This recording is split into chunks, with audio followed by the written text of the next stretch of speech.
যদি মা বাবা কোন সন্তানের প্রতি নারাজ হয়ে যায়, আল্লাহ ওই সন্তানের প্রতি নারাজ হয়ে যায়। এই জন্য আমার ভাই কথাগুলি দিল দিয়া বুঝবেন। আল্লাহ রাব্বুল আলামিন বলেন, ওয়া ক্বাদা রাব্বুকা আল্লা তা'বুদু ইল্লা ইয়্যাহু ওয়া বিল ওয়ালিদাইনি ইহসানা। ও নবী, আপনি জানায়া দেন আমি আল্লাহর পক্ষ থেকে ফয়সালা সিদ্ধান্ত আমার বান্দারা যেন আমি আল্লাহ ছাড়া কারো ইবাদত না করে। ওয়া বিল ওয়ালিদাইনি ইহসানা, সন্তানগুলি যেন মা বাবার সাথে ইহসান করে। আল্লাহ অন্য আয়াতের ভিতরে জানায়া দেন, আনিশকুরনি ওয়া লিওয়ালিদাইক, আমি আল্লাহর শুকরিয়া আদায় করো, পাশাপাশি তোমার মা বাবার শুকরিয়া আদায় করো। আমি আল্লাহ তোমাকে নিয়ামত দিলাম, অগণিত নিয়ামত, এই নিয়ামতগুলি খাও আর আমি আল্লাহর শুকরিয়া আদায় করো।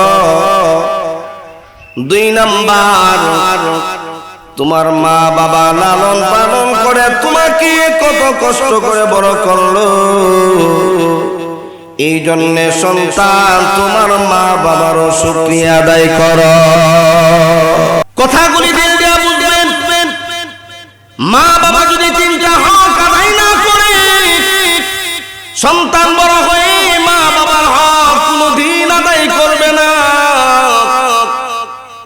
অনেক মা বাবা আছে সন্তানদের স্কুলে পড়ায়, কলেজে ভার্সিটিতে পড়ায়, পাইলট বানাবে, ডাক্তার বানাবে, ইঞ্জিনিয়ার বানাবে। এ বাবা অনেক কষ্ট করে সন্তানকে লালন পালন করলেন, পড়াইলেন, শিক্ষিত বানাইলেন, কিন্তু ইসলাম অনুযায়ী আপনি সন্তানগুলির দ্বীনের শিক্ষায় শিক্ষিত করেন নাই। এমন একদিন আসবে এই সন্তানগুলি মা বাবার ঘরে জায়গা দিবে না, বৃদ্ধাশ্রমে পাঠায়া দিবে। কিন্তু বাবারে যারা আলেম হয়, যারা হাফেজ হয়, কোনদিন শুনেন নাই হাফেজের মা বৃদ্ধাশ্রমে আছে, আলেমের মা বৃদ্ধাশ্রমে আছে। নিজের জীবন দিয়া দিবে, মা বাবার মনে কষ্ট দেবে না। কেন দিবে না জানেন? এই মা বাবা সন্তানের হক আদায় করেছে, এই জন্য সন্তান বড় হয়ে মা বাবার খেদমত করবে। একবার এক ব্যক্তি নবীর কাছে হাজির হয়ে গেলেন, অভিযোগ দিয়ে সন্তানের জন্য। কিন্তু নবী বলেন, তুমি তোমার সন্তানের হক আদায় করো, সন্তান তোমার হক আদায় করবে। আরেক ব্যক্তি খলিফাতুল মুসলিমিন ওমরের কাছে এসে বলে, ও মুসলিম জাহানের খলিফা ওমর, আমার ছেলে আমার কথা মানে না, আমি কোনো কিছু বললে আমারে ধমক দেয়, তার মার কথাও মানে না। মুসলিম জাহানের খলিফা হযরত ওমর, গরম সাহাবী হযরত ওমর বলেন, তারে ধরে নিয়ে আসো। সন্তান তোমার সামনে হাজির করা হইল, জিজ্ঞাসা করে, এ যুবক, তুমি তোমার মা বাবার হক কেন আদায় করো না? বাবা কথা বলে তুমি মানো না কেন? তখন সন্তান ডাক দেয়া কয়, ও মুসলিম জাহানের খলিফা ওমর, ইসলাম কি শুধু এই কথাই বলে সন্তান মা বাবার হক আদায় করবে, নাকি ইসলাম এই কথাও বলে দিয়েছে সন্তানের হক মা বাবা আদায় করতে হবে? যুবকটা যখন এই কথা বলল, শুধু আমি মা বাবার খেদমত করব নাকি মা বাবা সন্তানের কিছু হক আদায় করবে? হযরত ওমর বলেন, 3টা হক মা বাবা সন্তানের পাওনা যদি কেউ দিতে পারে, এই সন্তান বড় হয়ে মা বাবার খেদমত করবে, বলা লাগবে না। হযরত ওমর বলেন, 1 নাম্বার মা যেন বলা হয়, 2 নাম্বার সন্তানকে ইসলামিক একটা নাম রাখা, 3 নাম্বার দ্বীনি শিক্ষায় শিক্ষিত করা। যুবকটা তখন ডাক দেয়া কয়, ওমর 1 নাম্বার আমার মা ভালো না, 2 নাম্বার আমার নামের অর্থ ভালো না, আমার নাম জাহেল। জাহেল শব্দের অর্থ মূর্খ। নাম রাখছে কি? মূর্খ। জাহেল রাখছে। অনেক নাম এমন আছে মুসলমানের সন্তানের নাম হিন্দুর লগে মিলে আছে না নাই? কত কোয়ালিটির নাম যে আমরা রাখি, হিসাব নাই। সাবধান, এটা সন্তানের হক, সুন্দর নাম রাখবেন। হাদিসের বর্ণনায় আব্দুল্লাহ, আব্দুর রহমান, আব্দুস সাত্তার নামগুলি কত মধুর, কত সুন্দর। কেন? বলে এমন একদিন আসবে নামের উসিলাও আল্লাহ বান্দারে জান্নাত দিয়ে দিবে। কেমন ভাবে জান্নাত দিবে? হাসরের কঠিন ময়দানে আমার আল্লাহ একদলকে জান্নাতি পাঠায় দিবেন, আর একদলকে জাহান্নামে পাঠায় দিবেন। প্রাথমিক অবস্থায় ঈমানদাররাও জাহান্নামে ঢুকবে, কারণ তার গুনার কারণে জাহান্নামে গেল, অপরাধের কারণে জাহান্নামী হয়ে যাবে। এই জাহান্নামে যাওয়ার পরে আমার আল্লাহ কুদরতি দিনের মধ্যে মহব্বত লাগবে, বান্দার প্রতি দয়া লাগবে, ভালোবাসা লাগবে। আমার আল্লাহ জিজ্ঞাসা করবে, ও জিবরাইল, জান্নাতের ভিতরে আব্দুল্লাহ নামে কেউ আছে? বলে হ্যাঁ। শুধু তা না, হাসরের কঠিন ময়দানে আল্লাহ রাব্বুল আলামিন ডাক দিয়ে বলবে, ও আব্দুল্লাহ, তুমি জান্নাতি আব্দুল্লাহ কই আসো? পৃথিবীতে আব্দুল্লাহ নামে যত মানুষ থাকবে সবাই আল্লাহর সামনে হাজির হয়ে যাবে। আল্লাহ বলবেন, জান্নাতি আব্দুল্লাহরে ডাকছি, তোমরা কেন আসছো? বলে আমার নামও তো আব্দুল্লাহ। সুবহানাল্লাহ, জোরে কা। আমার নামও তো আব্দুল্লাহ, আপনি আব্দুল্লাহ বলে ডাক দিছেন। আল্লাহ আপনার ডাকে আসবো না, এটা তো হতেই পারে না, আপনি আমাদেরকে ডাক দিছেন। তখন আল্লাহ বলবেন, আমার এক আব্দুল্লাহ বান্দার উসিলায় সব আব্দুল্লাহরে মাফ করে দিয়েছি। হে ভাই, আল্লাহর দয়া মায়া কম না বেশি? লা ইয়াযলিমু মিসকালা যাররাহ ওয়া ইন তাকু হাসানাতান ইউদাইফহা ওয়া ইউ'তি মিন লাদুনহু আজরান আযীমা।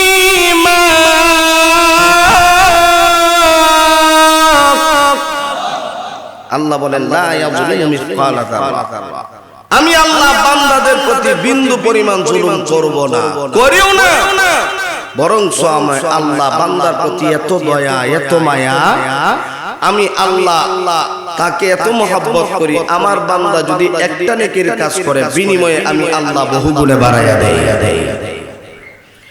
এই জন্য আল্লাহর দয়া মায়া ছাড়া কেউ জান্নাতে ঢুকতে পারবে না। ও মুরব্বি বাবা, যুবক ভাই, কথাগুলি দিলের কান দিয়ে শোনেন।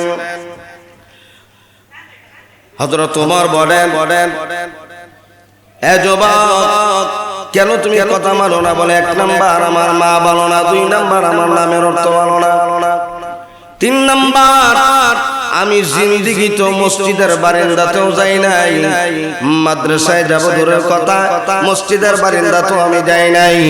হযরত ওমর বলেন, বাবা রে, আপনি সন্তানের হক আদায় করেন নাই, এই জন্য সন্তান আপনার হক আদায় করবে না। এটাই হলো দুনিয়ার বিচার। অতএব বাবা রে, আমরা যারা বাবা আছি, আমরা আমাদের সন্তানের হক আদায় করতে হবে।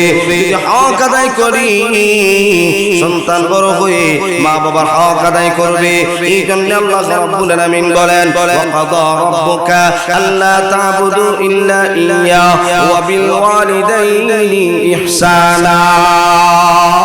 এ বান্দা, মা বাবার সাথে ইহসান করো, মা বাবার সাথে ভালো আচরণ করো।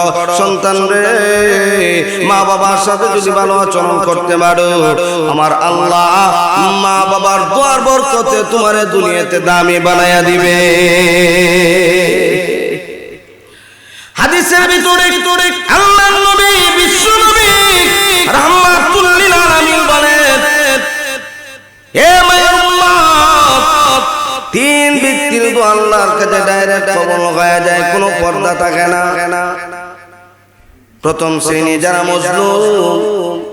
মজলুম যদি আল্লাহর কাছে দোয়া করে ডাইরেক্ট কবুল হয়ে যায়। দুই নাম্বার হইল মুসাফির, যারা মুসাফির যদি আল্লাহর রাস্তায় বের হইল দোয়া করে, আল্লাহ দোয়া কবুল করে, কোনো পর্দা থাকে না। সুবহানাল্লাহ করে কান। তিন নাম্বার, তৃতীয় শ্রেণীর আরেকজন মানুষ, মা এবং বাবা। মা এবং বাবা, মা বাবা যদি হাত উঠায় দোয়া করো, কতবা বদদোয়া করো, ডাইরেক্ট আল্লাহর কাছে কবুল হয়ে যায়। মা বাবা দোয়া এবং বদদোয়া উভয়টাই কবুল হয়ে যায়। এই জন্য নবী বলেন, এ মায়ের উম্মত, মা বাবার সাথে ভালো আচরণ করো। আল্লাহ হয় মন থেকে যদি উফ একটা শব্দ বের হয়, এই শব্দ উফ শুধুমাত্র এই শব্দটা ব্যবহার করছে, ডাইরেক্ট বদদোয়া কবুল হয়ে যাবে। তুমি দুনিয়াতে লাঞ্ছিত হইবা, অপমানিত হইবা। এই জন্য আল্লাহর হাবিব বলেন, হুমা জান্নাতুকা ওয়া নারুক, মা বাবা তোমার জন্য জান্নাত, আবার মা বাবা তোমার জন্য জাহান্নাম। মা বাবার খেদমত করলে জান্নাত পাইবা, মা বাবার সাথে খারাপ আচরণ করলে জাহান্নামে ঢুকবা। নবীজি জানায়া দেয়, এই মায়ের উম্মত, কোন সন্তান যদি মা বাবাকে সান্ত্বনা দেয়, মা বাবার মনটাকে খুশি রাইখা, কোন সন্তান তার বিবি বাচ্চাকে নিয়ে আরামে ঘুমায়, বুড়া বাবা বুড়া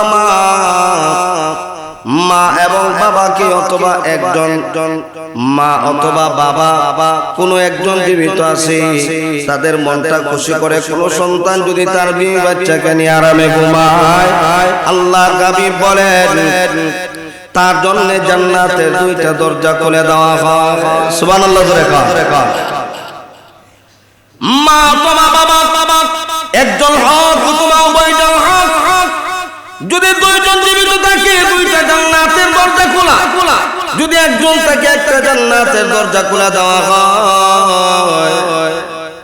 কারণ মা বাবা সন্তানের প্রতি খুশি, এই জন্য আল্লাহ খুশি। ঠিক কোন সন্তান যদি মা বাবার মনে কষ্ট দিয়ে আঘাত দিয়া তার বিবি বাচ্চাকে নিয়ে আলাদা ঘুমায়, নবীজি বলেন তার জন্য জাহান্নামের দুইটা দরজা খোলা থাকে অথবা একটা দরজা খোলা থাকে। এরে মা বাবার মনে কষ্ট দিয়ে তুমি তোমার বিবির নিয়ে আরামে ঘুমাও, বাচ্চাদেরকে নিয়ে আরামে ঘুমাও, জাহান্নামে দুইটা দরজা খোলা হবে। যদি রাত্রিতে বান্দা মারা যায়, মরতে দেরি হবে, জাহান্নামের ভিতরে ঢুকতে দেরি হবে না। এই জন্য মা বাবার খেদমত যদি কেউ করে, এই রাত্রিতে যদি মারা যায়, মা বাবার খুশি রেখে যদি আরামে ঘুমাইতে পারে, যদি রাত্রিতে মারা যায় মরতে দেরি হবে, জান্নাতের ভিতরে ঢুকতে দেরি হবে না।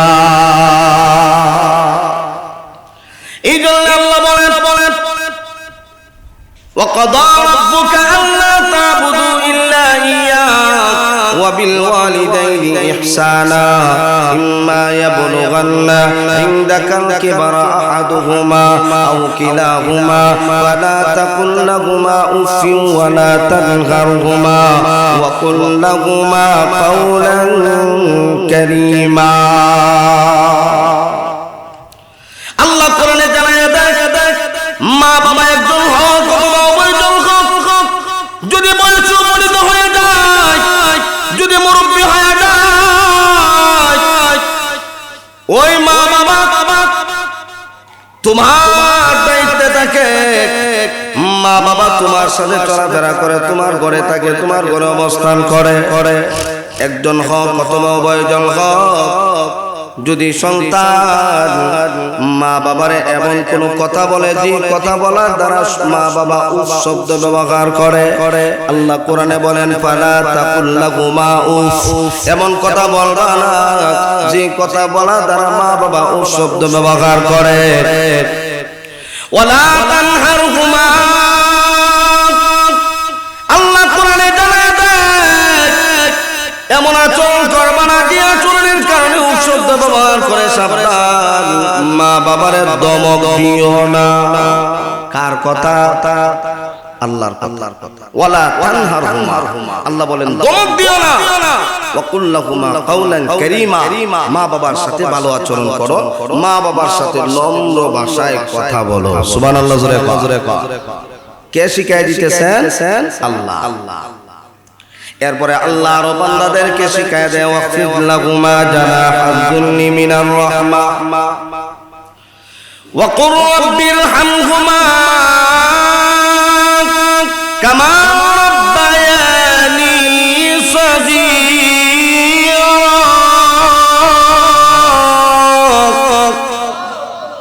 আল্লাহ বলেন ওয়াফিদ লাহুমা জানাহাজ যুল্লি মিনার রাহমা, তোমার মহব্বতের ডানা মা বাবার পায়ের নিচে বিছায়া দাও। কেন? মা বাবার জন্য দোয়া করো, নিজের মহব্বত দিয়ে ভালোবাসা দিয়ে মা বাবার মনটাকে জয় করো, জয় রাখো। শুধু তা না, মা বাবারে মহব্বত করো ঠিক, কিন্তু মা বাবা দুনিয়াতে নাই। এখন করবা কি? আল্লাহ দোয়া শিখায়া দেয় রব্বিরহামহুমা কামা রাব্বায়ানি সাগীরা। সবাই আমরা দোয়াটা জানি, কিন্তু এই দোয়া আদায় হয় না। মা বাবার জন্য এই দোয়াটা আমরা পড়ি না, কারণ হইল নামাজই তো পড়ি না। কথা কন না দিও। এই জন্য বাবারে সাবধান, মা বাবার জন্য দোয়া করে আল্লাহ শিখায় দেয় ইরহামহুমা, আয় আল্লাহ আমার মা বাবার উপরে রহম করো, কামা রাব্বায়ানি সাগীরা। ছোটবেলা আমাকে যেমন ভাবে আমার মা বাবা মহব্বত করতো, ভালোবাসতো, দয়া দেখাইতো, ওগো আল্লাহ আমার মা বাবারও তুমি মহব্বত করো, ভালোবাসো। আমার মা বাবার কবর জান্নাতের টুকরা বানায়া দাও। আল্লাহ দোয়া শিখায়, দোয়া করো তোমাদের মা বাবার। এই জন্য সাবধান, মা বাবার সাথে খারাপ আচরণ করা যাবে না। আল্লাহ কোরআনে বলেন এমন কথা বলবা না যে কথা বলার দ্বারা উফ শব্দ ব্যবহার হয়, মুখ দিয়ে বের হয়ে যায়। ওয়ালা তানহারহুমা, দমক দিও না, কারণ যদি মা বাবার দমক দাও মা বাবার মনে কষ্ট লাগবে, মা বাবার মনে আঘাত লাগবে। মা বাবা যদি কষ্ট পায় স্বয়ং আল্লাহ কষ্ট পায়। মা বাবা খুশি, আল্লাহ খুশি। আল্লাহর হাবিব বলেন ربي في رضا الوالدين وسخط ربي في سخط الوالدين। আল্লাহর হাবিব বলেন কোন সন্তানের উপরে যদি মা বাবা খুশি হয় স্বয়ং আল্লাহ ওই সন্তানের প্রতি খুশি হয়ে যায়। এজন্য কষ্ট দিব না মহব্বত করব? আরো জোরে কা, মহব্বত করব নাকি মা বাবারে কষ্ট দিব? মহব্বত করব। দেখেন মা বাবার দোয়ার বরকতে আল্লাহ কত বড় বানায়। আর মা বাবার বদদোয়ার কারণে সরাসরি দুনিয়াতে মার চক্ষুর সামনেই সন্তানরে আল্লাহ সাইজ করে। ডাইরেক্ট বদদোয়া আল্লাহর কাছে লাগে যায়। বদদোয়ার কারণে সরাসরি এই সন্তানের উপরে লানত পড়ে, দুনিয়াতেই তাকে লাঞ্ছনা দেওয়া হয়, কষ্টদায়ক শাস্তি দেওয়া হয়। কেমন ভাবে তার দুনিয়াতে অপমান করা হয় একটা দৃষ্টান্ত দিয়ে বোঝায়।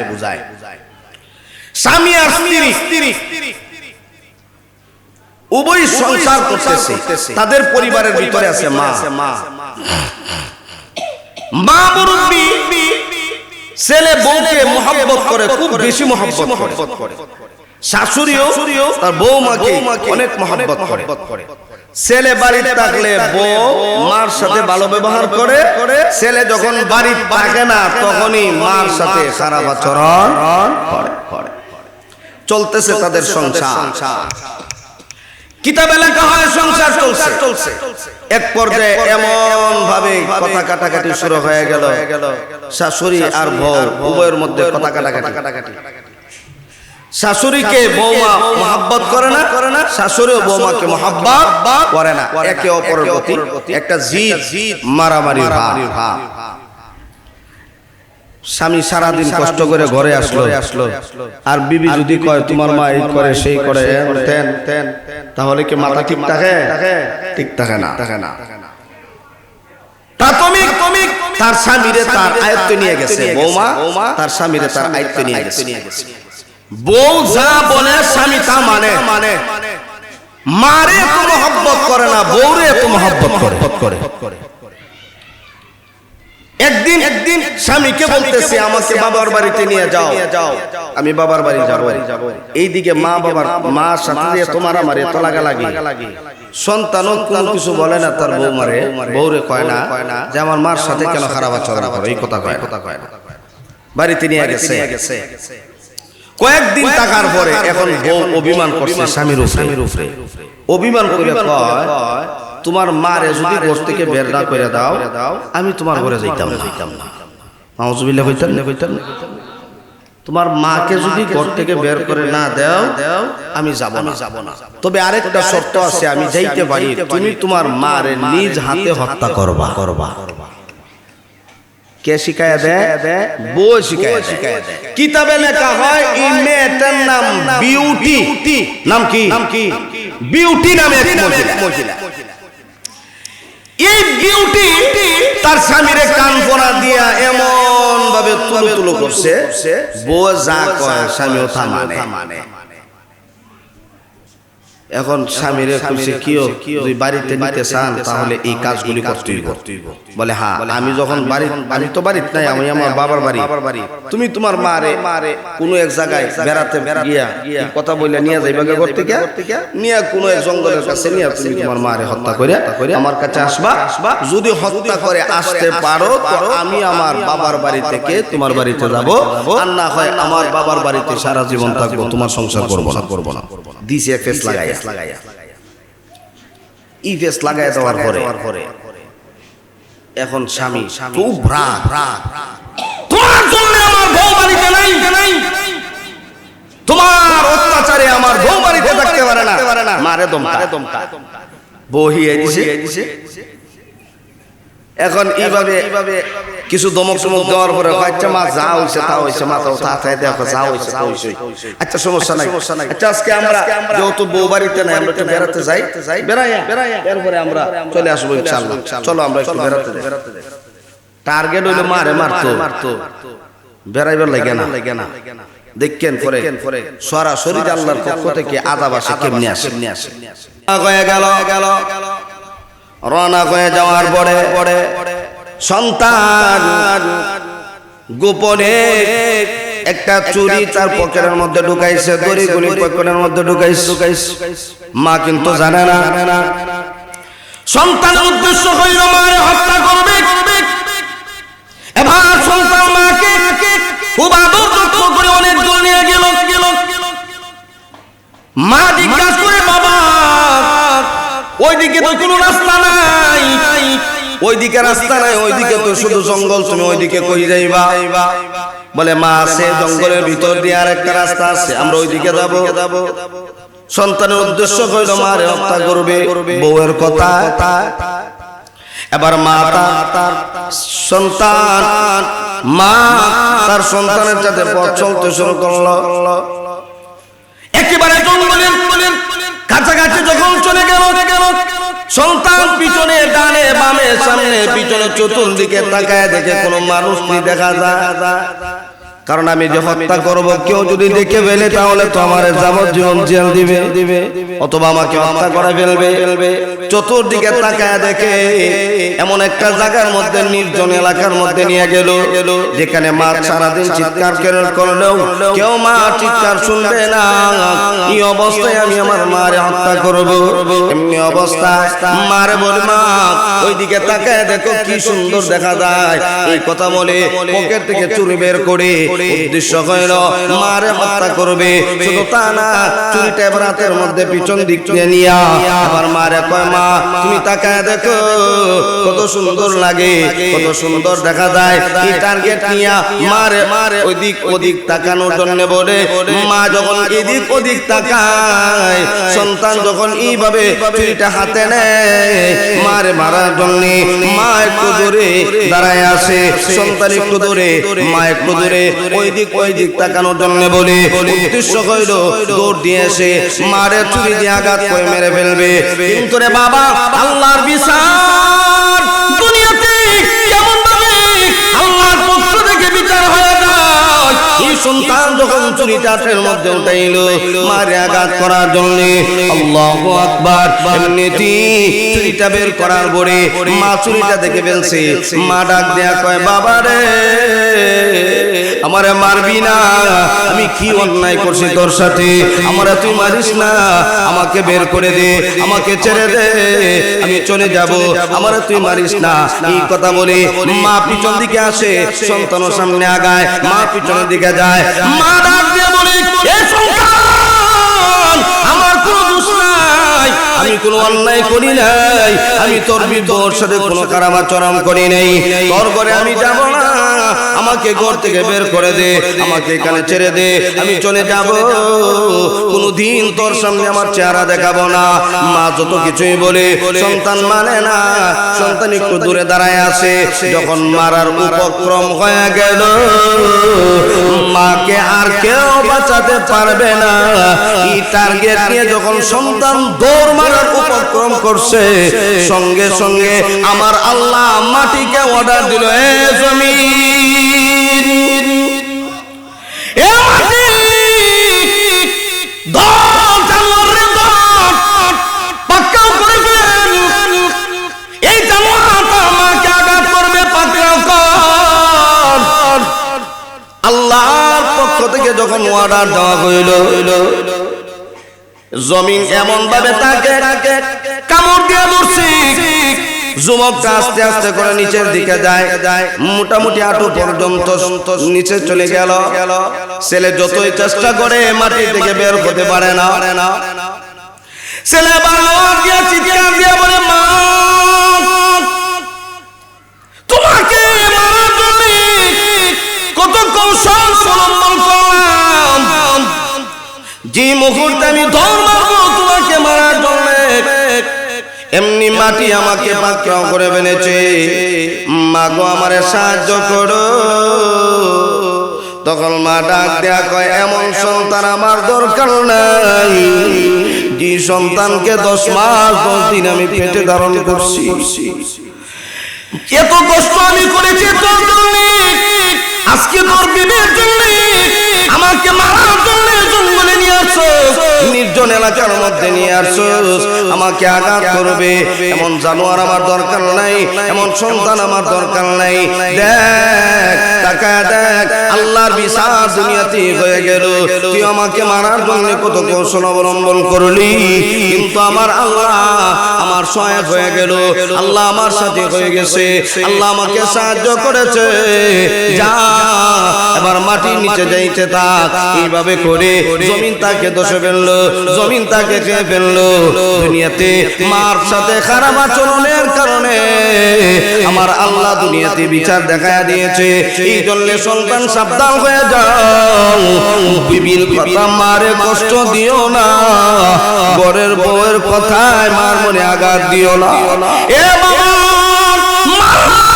কত বড় সম্পদ জানো, যে মা তোমার জন্য সারা জীবন কষ্ট কষ্ট করলো, সারাটা জীবন তোমার জন্য কষ্ট করলো। মুরব্বী হওয়ার পরেও মা যখন ক্লান্ত হয়ে আসে, মা সামনে গিয়ে দাঁড়ায়া যায়, এমনি সন্তানটা ডাক দেয়া কয়, ওরে আব্বা চেহারাটা শুকায় গেছে, অনেকদিন তুই ঢাকায় থাকো, বাড়িতে আসোস না, তোর চেহারা অনেকদিন ধরে আমি দেখি নাই। বিবি তাকায়া তাকে স্বামীর হাতের দিকে, আর মা তাকায়া তাকে সন্তানের চেহারার দিকে। মা সন্তানের চেহারার দিকে তাকায় আর কয়, বাবা রে শুকায় গেলি, চেহারাটা শুকায় গেল, কোনো কিছু খাও না। আর দুনিয়াবি বিবি স্বামীর হাতের দিকে তাকায়, আমার জন্য কি মজা নিয়ে আসছে, সন্তানের জন্য কি মজা নিয়ে আসছে, হাতের দিকে তাকায়। এই জন্য রে বাবা আল্লাহ রাব্বুল আলামিন বলেন, ওয়ালা তানহারহুমা, দমক দিও না, মারবা দূরের কথা, মা বাবারে দমক দিও না। গত 2-3 মাস আগে হয়তো বা ইউটিউব ইন্টারনেটে আপনারা দেখছেন, এক ছেলে তার মারে গাছের মধ্যে বাইগা খুব মারধর করছে। কেন মারধর করছে? সন্তান নিশা করে, মার কাছে গিয়ে টাকা চায়, টাকা দেয় না, মার কাছে টাকা থাকলে না দিত। তখন মারে এমন ধমকানি শুরু করছে, জমিন লেখা দেয় আমার নামে, আর এই জমিন বেচা এরপরে নিশা করতো। মা জমিন দেয় না। অন্যান্য সন্তানগুলি আছে, হেদেরও তো পাওনা আছে, তুই সম্পদ নিয়ে যাবি, একালিকা তোরা দেওয়া যেত না। এই টার্গেট নিয়ে এবার ছেলে তার মারে এমন মারধর করছে, এলাকার মানুষ এখন বিচার করবে। এলাকার মানুষ কয়েকজন যুবক, এখনো ভালো মানুষ দুনিয়াতে আছে, আর না দুনিয়া ধ্বংস হয়ে যেত। এলাকার কয়েকজন যুবককে আটক করে সাথে সাথে দড়ি দিয়ে গাছের সাথে বেঁধে রাখছে। বাইদা ইচ্ছা মতো পিটাওরে। হে এত বড় জানোয়ার, তার মারে আঘাত করে, নিশা করবে, তার মারে গাছের সাথে দড়ি দিয়ে বাঁধে, এর ইচ্ছা মতো পিটা। কোন এলাকায় যদি এমন ভাবে কোন সন্তান তার মার সাথে খারাপ আচরণ করে, আর এলাকাবাসী যদি পরিপূর্ণ বিচার করে, এই এলাকায় কমপক্ষে আর কোনদিন একটা সন্তান তার মারে মারতে এই সাহসও করবে না। কারণ আমি আমার মারে মারবো, আমি আমার বাবারে মারবো, এলাকাবাসী তো আমার ধরবে। অতএব সাবধান। ও যুবক ভাই, এখনো সময় আছে। যারা এখনো মা বাবার সাথে দ্বন্দ্ব আছে, অনেক ছেলেরা দ্বন্দ্ব আছে, থাকবে। আপনি আপনার বুঝলেন, কিন্তু মা যেটা আপনাকে বুঝায় ওইটা বুঝেন না। নিজের বুঝ আপনি বুঝেন। এখানে গিয়ে দেখেন, মার বুঝের সাথে যদি আপনার বুঝেন নাও মিলে, এরপরও মেনে নেন, দেখবেন এই কাজের মধ্যে আল্লাহ বরকত দিবে। আর যদি নিজে পণ্ডিত হয়ে যায় যে আমি যা করবো তাই, বাবা বুড়ো হয়ে গেছে, বাবা কি বুঝে? অনেক সন্তান আছে না, বাবা কি বুঝে? বেটা দাড়ি ফাঁকাইছে না, বুঝে দাড়ি ফাঁকাইছে, হ্যাঁ বেটা বুঝে না, হ্যাঁ বেশি বুঝে, কত বড় ফন্ডি, এর বাবারে সম্মান দেয় না। এই জন্য এলাকার মানুষও তার সম্মান দেয় না, ঠিক কিনা? জোরে কা। এই জন্য মা বাবার কাছ থেকে দোয়া নাও, আল্লাহ দুনিয়াতেও সম্মান বাড়ায় দিবে, পরকালেও সম্মান বাড়ায় দিবে। আল্লাহ রাব্বুল আলামিন বলে, বান্দারে ওয়ালা তানগারহুমা, দমক দিয়ে কথা বলবা না, ওয়া কুল লাহুমা কাওলান কারীমা, মা বাবার সাথে ভালো আচরণ করবা, মা বাবার সাথে নম্র ভাষায় কথা বলবা, ভদ্রতা বজায় রেখে কথা বলবা। তাহলে দেখবা মা বাবা যদি তোমার প্রতি খুশি হয়ে যায়, আমার আল্লাহ তোমার প্রতি খুশি হয়ে যাবে। আর আমার আল্লাহ যদি তোমার প্রতি খুশি হয়ে যায়, দুনিয়াতেও সম্মান পাইবা, পরকালেও সম্মান পাইবা, ঠিক কিনা?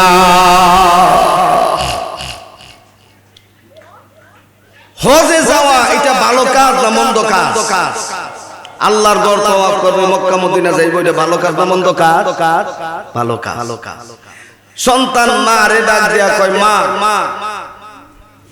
আমি এই বছর হজে যাব, অনুমতি যদি দেও আমি হজে যাব, উমরা করব।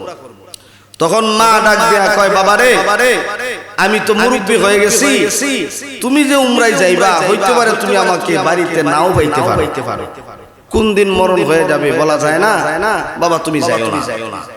প্রথম বছর সন্তান মার কথা মানছে গেছেন। পরের বছর আবার হজর মৌসুম যখন আসলো সন্তান কয় মা অনুমতি দিলে আমি মক্কা মদিনা যাইতাম, উমরা করতাম। মা কয় বাবারে আমি তো এমনি মুরব্বী, তুমি যদি আমারে ফালাই তুই যাও কে দেখবি আমারে, কে খেদমত করবে আমার, তুমি আমার রেখে যাইও না। সন্তান বলতেছে এই বছর তুমি অনুমতি দিলেও যাব, না দিলেও হজ করার জন্য যাবে।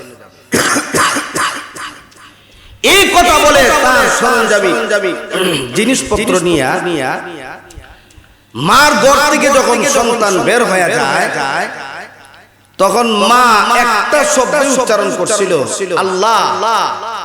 সে আমাকে রেখে চলে যাইতেছে, সে আমার কোনো দায়িত্ব নিল না, আল্লাহ তুমিও তার দায়িত্ব নিও না। কি বলছে? আমার ছেলে আমার কোনো দায়িত্ব নিছে না, আল্লাহ তুমিও তার দায়িত্ব নিও। শুধু এই শব্দটা বলছে। এবং কিতাবের ভিতরে লেখা হয় সাথে সাথে দোয়াটা আল্লাহর আদালতে কবুল হয়ে গেল। দোয়াটা যখন কবুল হয়ে গেছে, এই বদদোয়াটা যখন কবুল হয়ে গেল, সন্তান অহংকারী বশত মারে দমক দিয়ে ঘর থেকে বের হয়ে গেল উমরা করবে। এ বাবা, উমরা করার উদ্দেশ্য যখন সফর শুরু করে দিল, হাঁটতে হাঁটতে হাঁটতে হাঁটতে সকাল থেকে নিয়ে সন্ধ্যা পর্যন্ত সারাদিন হেঁটে হেঁটে গেল, শরীর ক্লান্ত হয়ে গেল। এই মৌলবী কারি সাহেব সারাদিন সফর করতে করতে যখন শরীরের মধ্যে ক্লান্ত কষ্ট অনুভব হইল, এখন মনে মনে চিন্তা করে কি করা যায়, কোথায় অবস্থান করব, কেউ কাউকে চিনি না। এমন একটা এলাকার মধ্যে আসলাম, কেউ তো আমার মহব্বত করবে না, এখন কি করব? এই কারি সাহেব সিদ্ধান্ত নিয়া এবার মনে মনে সিদ্ধান্ত নিল যে আজকে রাত্রিটা মসজিদের মধ্যে অবস্থান করব। আল্লাহ যে আল্লাহর ঘরে থাকলে কেউ আমাকে ধমকাবে না, কেউ কোনো কিছু বলবে না, কারণ কেউ তো আমাকে কারো বাড়িতে জায়গা দিবে না, আমারে চিনে না। অতএব জায়গা মসজিদে নিরাপদ জায়গা, এই নিরাপদ মসজিদে আজকে রাতটা আমি অবস্থান করব। এই কথা বলে এবার মৌলবী কারি সাহেব যখন রাত্রি অবস্থান করতে আরম্ভ করছে, মধ্যরাত যখন হয়ে গেল, তাহাজ্জুদের সময় যখন হয়ে গেল, এমনিতেই মৌলবী সাহেব গভীর রজনীতে তাহাজ্জুদের নামাজ পড়ার জন্য ওযু করে নামাজে দাঁড়ায় গেল। ওইদিকে গভীর রাত্রিতে এক ঘরে চোর ঢুকছে। চোর ঢুকার পরে এলাকার মানুষ, ঘরের মালিক যখন টের পেয়ে গেল চোর ঢুকছে, আমার ঘরে চোর ঢুকছে, ধর। এবার এলাকার মানুষ চতুর্দিকে ঘেরাও করলো। এই মৌলবী কারি সাহেব নামাজে দাঁড়ানো আছে, চুরি মসজিদ দিয়ে দৌড়াইয়া গেল, তাকায় দেখে একটা লোক নামাজে দাঁড়াইছে। এই নামাজি ব্যক্তির পিছনে গাঁটটি, চুরের যে গাঁটটি, এই গাঁটটি রেখে চুর পলায়ন করে ওয়াল টপকায় চলে গেল। চুর নাই, এলাকার মানুষগুলো ধরতে পারে নাই, আসল চুর নাই, চলে গেছে। এবার এলাকার মানুষগুলি চতুর্দিক তালাশ করার পরে যখন চোরকে ধরতে পারে না, আস্তে আস্তে করে যখন মানুষগুলি মসজিদের আশপাশ দিয়ে আসা শুরু করলো, এমনি তাকায় দেখে মাশাআল্লাহ চোর তো দেখা যায় ভালো মানুষ, রাত্রিবেলা চুরি করলে ধরা খাইলে মসজিদে গিয়ে নামাজে দাঁড়ায়া যায়, আর যদি না দেখে ঘরে ঘরে চুরি করে।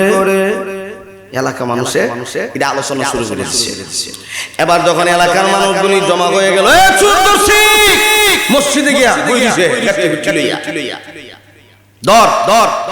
এলাকার মুরব্বীরা কয় এত কষ্ট দিলি তুই আমরারে, হ্যাঁ আর তুই এত ভালো চুর, মসজিদে নামাজ দেখার ধরাইয়া। আসলে কি বেড়া চুরি হচ্ছে না চুর গেছে গা? মৌলবী সাহেবকে বুঝলাম না বিষয়টা।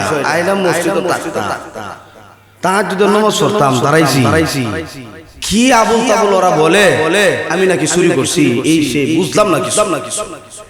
এখন এলাকার মুরব্বীরা সিদ্ধান্ত হইল, এক হইল সে চুরি করছে অপরাধ একটা, দুই নাম্বার চুরি করে কেন মসজিদে ঢুকলো আরেকটা অপরাধ। কয় অপরাধ? দুই অপরাধ। এক অপরাধ হইল তার হাত কাইটা দাও, আরেক অপরাধ হইল সে চোখ দিয়া চায়া মসজিদে ঢুকছে চুরি করিয়া, অতএব তার দুইটা চোখ উঠাইয়া দাও। সিদ্ধান্ত কয়টা? দুইটা। আসলে কি সে অন্যায় করছে? করে নাই। এবার এলাকার মুরব্বীদের সিদ্ধান্ত অনুযায়ী কারি সাহেবের হাত কেটে দাও। এলাকার যুবকেরা তার হাত কেটে দিল। মুরব্বীরা বলে, ও চোখ দিয়ে চায়া কেন মসজিদে ঢুকলো, মসজিদটাকে কেন না ফাঁক বানাইলো?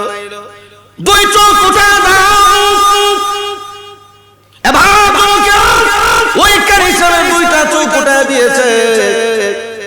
দুই চোখ যখন নাই, হাতও নাই, এবার ওদেরকে জিজ্ঞাসা করে, কেন আমাকে আঘাত করো, কেন আমাকে মারো? আমি তো বুঝতে পারি নাই।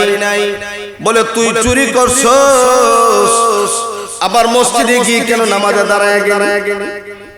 এই দুঃখবাদী কেন আমাদের সাথে করলি? এই জন্য চুরের অপরাধে হাত কাটলাম, আর মসজিদে যাওয়ার কারণে, মসজিদ না পাক হয়ে যাওয়ার কারণে তোর তো দুই চোখ উঠাইয়া দিলাম। সবাই এলাকার মানুষ কি কেন উপস্থিত আছে? সবাই আওয়াজ দিয়ে বলে, হ্যাঁ আমরা সবাই উপস্থিত আছি, তোমাকে শাস্তি দিয়েছি। মৌলভী কারি সাহেব ডাক দিয়া কয়, তাহলে শুনে না, আমি সত্যিকারের চোর না। আমি তাহাজ্জুদের নামাজ পড়ার জন্য যখন তাহাজ্জুদের নামাজে দাঁড়ায় গেলাম, এলাকার মানুষের আওয়াজ আমার কানের মধ্যে আসলো, চোর ঢুকছে। কিন্তু আমি নামাজে দাঁড়ায় আছি, এই জন্য আমি নামাজ ভাঙতে পারি নাই। কে তোমার পেছন থেকে মসজিদের ভিতরে ঢুকছি, আমার পিছনে গাছটিটা রেখে আবার ওয়াল টপকায় চলে গেল। আসলে চোর আমি না, চোর মাল সামান রেখে এখানে রেখে চলে গেল, আমি চুরি করি নাই। তবে আমাকে আঘাত কেন দেওয়া হয়েছে জানেন? আমি হজের জন্য, উমরা করার জন্য ঘর থেকে বের হয়েছি। আমি আমার মাকে সান্ত্বনা না দিয়ে, মার মনে আঘাত দিয়ে আমি যখন ঘর থেকে বের হইলাম, তখন আমার মা একটা শব্দ ব্যবহার করেছিল, ওগো আল্লাহ, আমার সন্তান আমার কোনো খোঁজ খবর নিল না, আমাকে রেখে চলে গেল। আল্লাহ গো, তুমিও তার কোনো খোঁজ খবর নিও না। যদিও আমি তাহাজ্জুদ করতেছিলাম, যদিও আমি বালা কাজে ছিলাম, আল্লাহর একত্ববাদ, আল্লাহর ইবাদত করার জন্য মগ্ন ছিলাম, কিন্তু আমার এই ইবাদত আল্লাহর কাছে কবুল হয় নাই, আমার এই নামাজ আল্লাহর আদালতে কবুল হয় নাই। কারণ হইল ওই যে আমার মার বুদ্ধ, আল্লাহ আমার ছেলে আমাকে যেমন ভাবে একা রেখে চলে গেছে, আল্লাহ তুমিও তার সাহায্য করবা না। কিন্তু আমার তো কেউ সাক্ষী নাই, আমার পিছনে চোরের গাড়ি, অতএব আমার তো কোনো সাক্ষী নাই। অতএব আপনারা আমাকে অন্যায় ভাবে আমার শরীরে আঘাত করেছেন, আমার হাত কেটে দিয়েছেন, আমার দুইটা চোখ উঠাইয়া দিয়েছেন। এমনি কারি সাহেব সবাইকে নসিহত করতে শুরু করলো, সবাই শুনে নাও, মারে মনে কষ্ট দিয়া কেউ যদি উমরা করার জন্যও যায়, আমার মতো পরিস্থিতি হবে। অতএব আজ থেকে সাবধান হয়ে যাও, কেউ যেন কোনোদিন মা বাবার কষ্ট না দেয়। যদি মা বাবার কষ্ট দেয়, আমার মতো এমন ভাবে পরিস্থিতি হবে। অতএব মার মনে কষ্ট দিও না, মার মনে আঘাত দিও না। মার মনে কষ্ট দিয়া হজ করলে হজ কবুল হবে না, মার মনে কষ্ট দিয়া নামাজ পড়লে নামাজ কবুল হবে না। মার মনে কষ্ট দিয়া আপনি কয়েকবার উমরা করছেন, যাকাত দিবেন, টাকা পয়সা দান করেন, কোন আমলেই আল্লাহর কাছে কবুল হবে না। কিন্তু রাগ কার উপরে? সন্তানের উপরে। মা সন্তানের উপরে রাগ। এই জন্য আল্লাহ কয় যেই সন্তানের প্রতি মা বাবা নারাজ, আমি আল্লাহ নারাজ। এই সন্তানটা এত অপদস্থ কেন হইল? একমাত্র মার বদদুয়ার কারণে। অতএব মা এমন এক সম্পদ, যার ঘরে মা আছে সে বুঝে মার কত কদর। কিন্তু তখনই বোঝা যায় যখন ঘরে মা না থাকে। ঘরে যার মা নাই, ঘরে যার বাবা নাই, সে বুঝে তার মা বাবার কত কদর। ঘরে গেলে নাম ধরে ডাক দিত, বাবা আসছো, বাবা। হ্যাঁ, সন্তানের জন্য মা রাত সজাগ থাকতো। অথচ এই মারে আমরা কষ্ট দেই, এই মার মনে আঘাত দেই, এই মার মনে কষ্ট দেই। আল্লাহর কোরআনের ভাষায়, বান্দা মারে এমন কথা বলবা না যে কথা বলার তারা উৎশব্দ ব্যবহার করে। ধমক দিও না, মা বাবার সাথে ভালো আচরণ করো। এই মা বাবা যদিও দুনিয়াতে নাই, এখন এই মা বাবার জন্য মা বাবার মনে কষ্ট দিছি, আঘাত দিছি, মা বাবার অনেক নির্যাতন করছি, কিন্তু আজকে মা বাবা নাই। এখন মা বাবার কেমনে খেদমত করতে পারি? হাদিসের ভাষায় নবীজি বলেন, তুমি মা বাবার নামে আল্লাহ রাস্তায় খরচ করে দাও। বেশি বেশি দান খয়রাত করো, বেশি বেশি আল্লাহ রাস্তায় খরচ করো। আল্লাহ আমার মারে মাফ করো, আমি অন্যায় করছি, আল্লাহ আমার মার পক্ষ থেকে আল্লাহ আমি তোমার কাছে খানা চাইতেছি, আল্লাহ আমার মারে মাফ করে দাও, আমার মারে মাফ করে দাও। সন্তান যদিও মা দুনিয়াতে নাই, এই সন্তানের জন্য মা এত কষ্ট করলো, আজকে আমরা সন্তান হইলাম, বাবা এত টাকা পয়সা আমাদের জন্য রেখে গেল, বাবার জন্য কিছু দিলাম না, মার জন্য কিছু দিলাম না। হাসরের কঠিন ময়দানে হিসাব দিতে হবে। ও বাবারা, ভালো করে শুনেন, মা বাবা সন্তানকে ভালোভাবে মহব্বত করতে হবে, সন্তানের হকগুলি আদায় করতে হবে। যদি সন্তানের হক আপনি আমি আদায় করি, আজকে যে ছাত্রগুলি পাগড়ি পাইলো, মা বাবা কি মনে করেন, খুশি না বেজার? আপনার কি মনে এই চাহিদা নাই যে আমার ছেলেটা যেন এইভাবে পাগড়ি পায়, আমার নাতি যেন এইভাবে পাগড়ি পায়, আমার ছেলের ঘরের নাতি, আমার ছেলে, আমার ভাতিজা, আমার ভাগনা এইভাবে যেন মাথায় পাগড়ি পায়? কি পরিমাণ আনন্দ লাগবে। মনের মধ্যেই তামান্না রাখেন, আমার ছেলে যেন আমার জানাজার নামাজটা পড়ায়, আমার ছেলে যেন আমার জানাজার নামাজটা পড়ায়, আমার নাতি যেন আমার জানাজার নামাজটা পড়ায়। এই জন্য বাবা, যদি দুনিয়া থেকে ঈমান আমল নিয়ে গেছেন, আমল বেশি নাই, কিন্তু একটা জিনিস আপনি দুনিয়াতে রেখে গেছেন, নেক সন্তান। এই নেক সন্তান যদি দুনিয়াতে রেখে যাইতে পারেন, সন্তান আপনার জন্য যা দোয়া করবে সব আমলনামা আল্লাহ একত্রিত করে জমায় রাখবেন। হাশরের ময়দানে আল্লাহ বলবেন, এ বান্দা, এই দেখ উহুদ পাহাড় পরিমাণ তোর আমল, এইগুলি তোর আমল, তোর ছেলে তোর জন্য পাঠাইছিল দুনিয়া থেকে, আমি আল্লাহ এইগুলি জমায়া উহুদ পাহাড় পরিমাণ বানায় দিলাম। এই আমলের বরকতে আমি আল্লাহ তোরে আজকে জান্নাতি বানায় দিলাম। এই জন্য সন্তানদের নেককার বানানো দরকার আছে না নাই? হাফেজ কোরআন বানাবো, আলেম বানাবো, সন্তানগুলির দ্বীনি শিক্ষা শিক্ষিত করব। এই জন্য মার কথা স্মরণ কইরা, বাবার কথা স্মরণ কইরা, কোন ভাই আছেন যে নবীর বাগানে আমার মা নাই, আমার মার নামে 10,000 টাকা, বাবার নামে 10,000 টাকা, মার নামে 20,000 টাকা, বাবার নামে 20,000 টাকা, মার নামে 5,000 টাকা, বাবার নামে 5,000 টাকা। সর্বপ্রথম কে আছেন দেখি মা বাবার প্রতি দরদ, এমন কোন ভাই আছেন মা বাবার কথা স্মরণ কইরা